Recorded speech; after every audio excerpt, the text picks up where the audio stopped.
नमस्कार साथियों, स्वागत है आप सभी का आपकी अपनी पाठशाला पर। मैं हूं अंकित अवस्थी। आप हैं मेरे साथ में एक अंतर्राष्ट्रीय खबर पर चर्चा करने के लिए।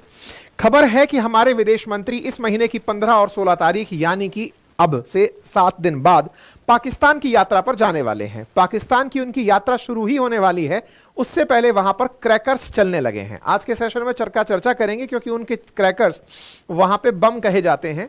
ऐसे में यहां पर सबसे बड़ी चर्चा का विषय यह है कि क्या भारत का विरोध प्रदर्शन हो रहा है या फिर किसी और चीज के चलते कुछ हो रहा है, क्योंकि आर्मी डिप्लॉय कर दी गई है रोड पर। ऐसे में सेशन बड़ा इंटरेस्टिंग हो जाता है कि पाकिस्तान में आर्मी क्यों सड़कों पर आ गई है। साथ ही साथ क्या है असली कहानी, भारत के विदेश मंत्री क्यों जा रहे हैं, क्या दोनों देश के बीच में इतने समय से जो जमी हुई बर्फ है वो पिघलने वाली है, क्या दोनों देशों के रिश्ते सामान्य होने वाले हैं, क्या हमारे बायलैटरल रिश्ते फिर से बहाल होने वाले हैं या कुछ और, तमाम बातें आज के सेशन में। याद करिए सेशन जो मैंने आज से कुछ दिन पहले आपको किया था, जब पाकिस्तान की तरफ से भारत के प्रधानमंत्री को निमंत्रण भेजा गया था। तब मैंने अंकित इंस्पायर इंडिया पर आपको सेशन करके जानकारी दी थी और कहा था कि भारत के प्रधानमंत्री को पाकिस्तान का न्योता आया है। उस न्योते पर प्रधानमंत्री तो नहीं जा रहे, लेकिन हमारे विदेश मंत्री जा रहे हैं। आप सुर्खी देखते हैं कि Indian foreign minister Jaishankar to visit Pakistan on October 15 SCO summit. अब यहां पर ये जो न्यूज है ना, इसमें सबसे इंपॉर्टेंट टारगेट जो है वो ये है, एससीओ समिट। तो ये क्या है? असल में ये 10 देशों का समूह है। इसकी चर्चा और डिटेल में आगे करेंगे। इन 10 देशों में रूस और चाइना भी शामिल हैं, भारत पाकिस्तान भी शामिल हैं। यहां पर एससीओ समिट पाकिस्तान में आयोजित हो रही है। प्रधानमंत्री को इसी के लिए इनविटेशन भेजा गया था। भारत के प्रधानमंत्री ना जाकर विदेश मंत्री यहां पर जा रहे हैं, ठीक है। ऐसे में इमरान खान की पार्टी जो पीटीआई है, उसने विदेश मंत्री जयशंकर को कहा है कि आप आइए और हमारा नेतृत्व करिए। क्यों? क्योंकि आप सबसे बड़ी जमहूरियत से आ रहे हैं, दुनिया की सबसे बड़े लोकतांत्रिक देश से अगर आप आ रहे हैं तो हमारे देश के लोगों को भी लोकतंत्र सिखाइए। ऐसी क्या अपील है, डिटेल में आज जानेंगे। इसलिए बड़ा खास हो जाता है कि क्या भारत पाकिस्तान के रिश्तों में फिर से सुधार होने वाला है। खैर, सुधार होगा या नहीं ये तो अलग बात है, लेकिन वहां जो हो रहा है वो जान लीजिए। यहां पर चीनियों की शामत आ रखी है। शामत से मतलब सुर्खियां देखते हैं कि पाकिस्तान के अंदर बम ब्लास्ट हुआ है। कराची, जो इनको बिल्कुल अपनी मुंबई लगती है, यहां पर बिल्कुल हाईली सिक्योर्ड एरिया में बम ब्लास्ट होता है। बम ब्लास्ट एक कॉन्वॉय पर होता है, यानी कि एक गाड़ी और उसके आगे सिक्योरिटी व्हीकल्स चल रहे हैं, उस पर हमला होता है। चीनियों को सुरक्षित रखने के तमाम पाकिस्तानी प्रयास फेल हो जाते हैं और ऐसे में 2 चीनी नागरिकों की मौत हो जाती है। चाइनीज वर्कर्स का मारा जाना पाकिस्तान के लिए बड़ी शर्मिंदगी है। शर्मिंदगी क्यों है? क्योंकि अभी पाकिस्तान ने 45 बिलियन रुपया, डॉलर नहीं है, 45 बिलियन रुपया पाकिस्तानी रुपया अपनी आर्मी को दिया है कि चीनियों की रक्षा करो, क्योंकि चीनी नहीं होंगे तो हमारे देश में चीनी कम हो जाएंगे और चीनी कम इनके लिए बहुत दिक्कत खड़ी कर देगी। ऐसे में पाकिस्तान में हुए ब्लास्ट और ब्लास्ट के अंदर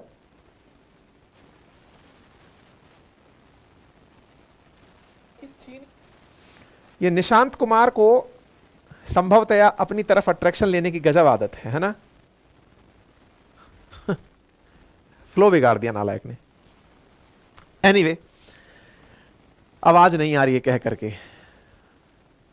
इसको टीम से सदा गुजारिश होगी कि टीम जो बैठी हुई है इसे परमानेंट चैनल से ब्लॉक कर दिया जाए, क्योंकि ऐसे लोग जो लाइव सेशंस बर्दाश्त नहीं कर पाते, इस तरह के व्यवधान क्रिएट करते हैं। कृपया करके इनको परमानेंट चैनल से ब्लॉक कर दें और यूट्यूब पर इन्हें रिपोर्ट कर दें। आगे बढ़ते हैं।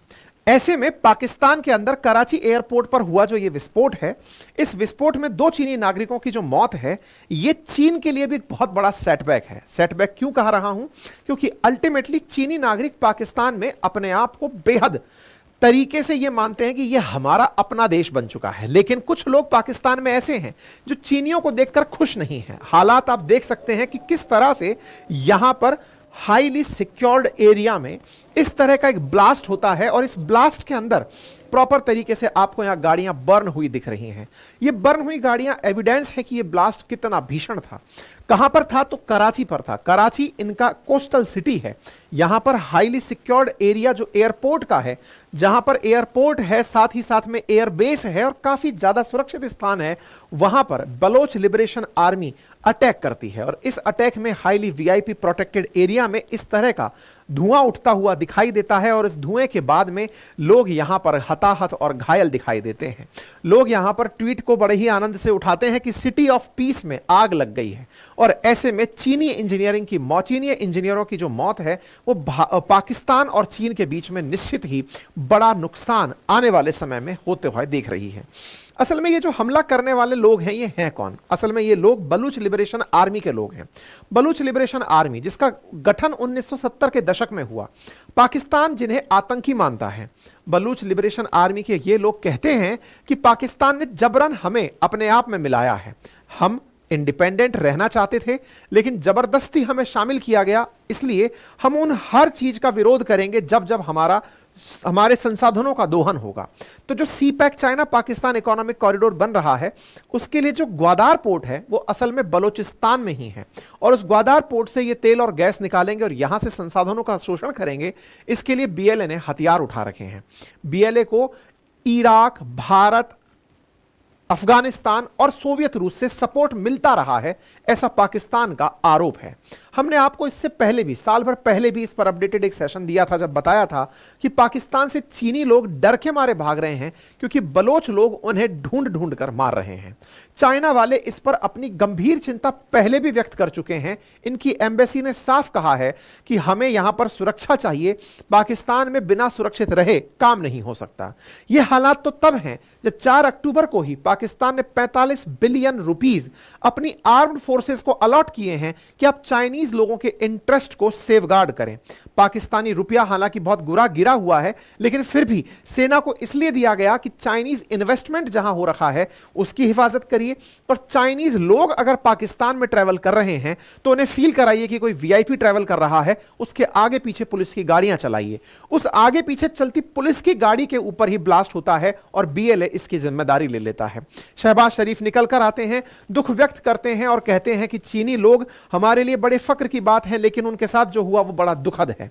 खैर, अंतरराष्ट्रीय मीडिया इस न्यूज को उठाती है और यह खबर अंतरराष्ट्रीय सुर्खी बन जाती है कि पाकिस्तान खुद जिसने आतंक का बीज बोया था, आज वो खुद उसकी भेंट चढ़ रहा है। ऐसे में सुर्खी और बड़ी बनती है कि सड़कों पर अब आर्मी डिप्लॉय कर दी गई। आर्मी डिप्लॉय क्यों की गई, अब उसके बारे में भी आगे बढ़ते हैं, लेकिन इसी बीच में हमारे विदेश मंत्री का जाना डिटेल में समझ लेते हैं। देखिए साथियों, दुनिया के कुछ देश अगर आपस में व्यापार करते हैं तो बेहतर है, साथ ही साथ व्यापार के अगर वो आपसी डिस्प्यूट मिटा लें तो इसके लिए ऑर्गेनाइजेशंस की आवश्यकता पड़ती है। और ऐसे में ही शंघाई सहयोग संगठन का नाम आता है, जिसका नाम एससीओ के नाम से आप शॉर्ट फॉर्म में जानते हैं। इनिशियली इसको रूस और चाइना ने मिलकर सेंट्रल एशियन कंट्रीज के साथ मिलकर शुरू किया था। उद्देश्य था कि हम उस क्षेत्र के अंदर शांति रखेंगे। धीरे धीरे भारत पाकिस्तान शामिल हुए। आज इस एससीओ की मीटिंग के लिए ही हम विदेश मंत्री की पाकिस्तान यात्रा का जिक्र कर रहे हैं, जो 15-16 अक्टूबर को इसी एससीओ की मीटिंग में शामिल होने पाकिस्तान जा रहे हैं। पाकिस्तान में प्रधानमंत्री को बुलाया गया था क्योंकि यह हेड ऑफ स्टेट्स की मीटिंग है। एससीओ की जो मीटिंग है यह साल के अंदर संभवतया 2 प्रकार से आयोजित की जाती है और उन 2 प्रकारों में हेड्स ऑफ स्टेट की मीटिंग होती है और हेड्स ऑफ गवर्नमेंट की मीटिंग होती है। तो हेड ऑफ जो गवर्नमेंट है उसकी मीटिंग पाकिस्तान में हो रही है और इससे पहले हेड ऑफ स्टेट्स की मीटिंग जुलाई के अंदर कजाकिस्तान में हुई थी। तो हेड्स ऑफ स्टेट की मीटिंग जब कजाकिस्तान में हुई थी तब भी जयशंकर साहब गए थे, क्योंकि तब हमारे देश के अंदर पॉलिटिकल कोई संसद का सत्र शुरू हुआ था और साथ ही साथ अब हेड ऑफ गवर्नमेंट की मीटिंग हो रही है, तब भी हमारे विदेश मंत्री जा रहे हैं। टेक्निकली प्रधानमंत्री को यहां जाना होता है। एससीओ देशों में 40% दुनिया की आबादी रिजाइड करती है। अब इसके अंदर हाल ही में ईरान और बेलारूस नाम के 2 देश परमानेंट मेंबर बन चुके हैं।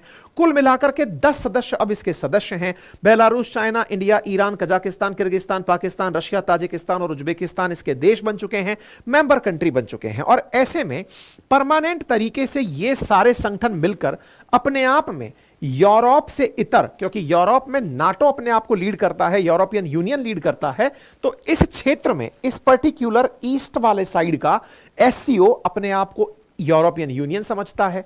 रशिया इसे भविष्य के लिए नाटो का सप्लीमेंट समझता है। इसलिए इसका जिंदा रहना चाइना और रशिया के लिए बहुत जरूरी है।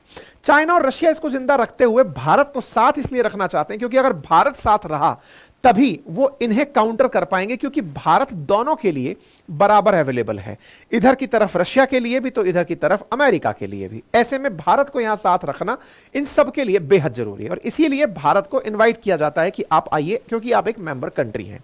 खैर, फिलहाल के लिए हेड ऑफ गवर्नमेंट काउंसिल की जब बैठक होगी तो बात क्या करेंगे? बातें असल मायने में दोनों देशों के बीच में, यानी कि जो 10 देश वहां पर इकट्ठे हो रहे हैं उनके बीच में मल्टीलैटरल कॉपरेशन स्ट्रेटजीज को लेकर, प्रायोरिटी एरियाज में उनको लेकर बातचीत होती है।